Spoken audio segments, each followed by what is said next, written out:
ಶಕ್ತಿ ಯೋಜನೆಯ smart card ಯೋಜನೆಯನ್ನ ಶಕ್ತಿ ಯೋಜನೆಯ ಸ್ಮಾರ್ಟ್ ಕಾರ್ಡ್ ಯೋಜನೆಯನ್ನ ಶಕ್ತಿ ಯೋಜನೆಯ ಸ್ಮಾರ್ಟ್ ಕಾರ್ಡ್ ಯೋಜನೆಯನ್ನ ಶಕ್ತಿ ಯೋಜನೆಯ ಸ್ಮಾರ್ಟ್ ಕಾರ್ಡ್ ಯೋಜನೆಯನ್ನ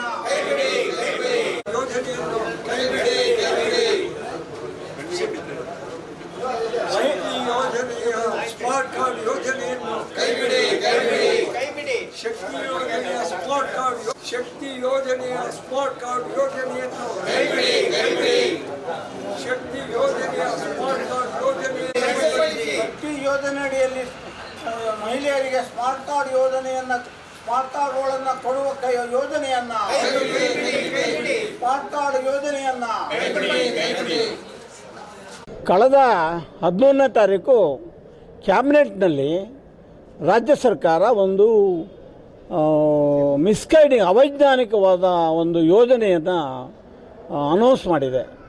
ರಾಜ್ಯದ ಶಕ್ತಿ ಯೋಜನೆಯಲ್ಲಿ ಪ್ರಯಾಣ ಮಾಡುವ ಮಹಿಳೆಯರಿಗೆ, ಅದು ಧಾರ್ಮಿಕ ಕ್ಷೇತ್ರಗಳಿರ್ಬೋದು, ದೇವಸ್ಥಾನಗಳಿರ್ಬೋದು, ಪ್ರವಾಸಿ ಕೇಂದ್ರಗಳಿರ್ಬೋದು, ಅಥವಾ ಅವರ ನೆಂಟರ ಮನೆಗೆ ಹೋಗೋರು ಇರ್ಬೋದು, ಯಾವುದೇ ಕಾರಣದಿಂದ ಉದ್ದೇಶದಿಂದ ಸಾಮಾನ್ಯ ದರದ KSRTC ಬಸ್ನಲ್ಲಿ ಓಡಾಡುವ ಮಹಿಳೆಯರಿಗೆ ಸ್ಮಾರ್ಟ್ ಕಾರ್ಡ್ ಯೋಜನೆಯನ್ನು ಕೊಡುವಂತಹ ಯೋಜನೆಯನ್ನು ಪ್ರಸ್ತಾವನೆಯನ್ನು ಸರ್ಕಾರ ಅನೌನ್ಸ್ ಮಾಡಿದೆ.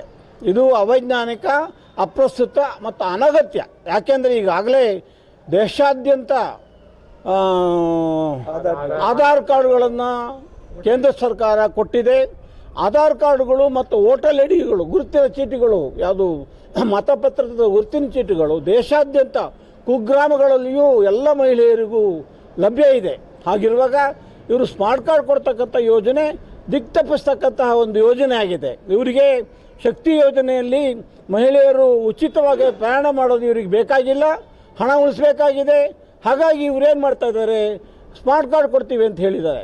ಇವರು ಕೊಡುವ ಕಾರಣ ಏನು ಅಂದರೆ, ಶಕ್ತಿ ಯೋಜನೆಯಡಿಯಲ್ಲಿ SC ST ಮಹಿಳೆಯರು ಎಷ್ಟು ಜನ ಪ್ರಯಾಣ ಮಾಡಿದ್ದಾರೆ ಅನ್ನುವ ಅಂಕಿಅಂಶ ನಮಗೆ ಬೇಕು ಅಂತ ಹೇಳಿದ್ದಾರೆ.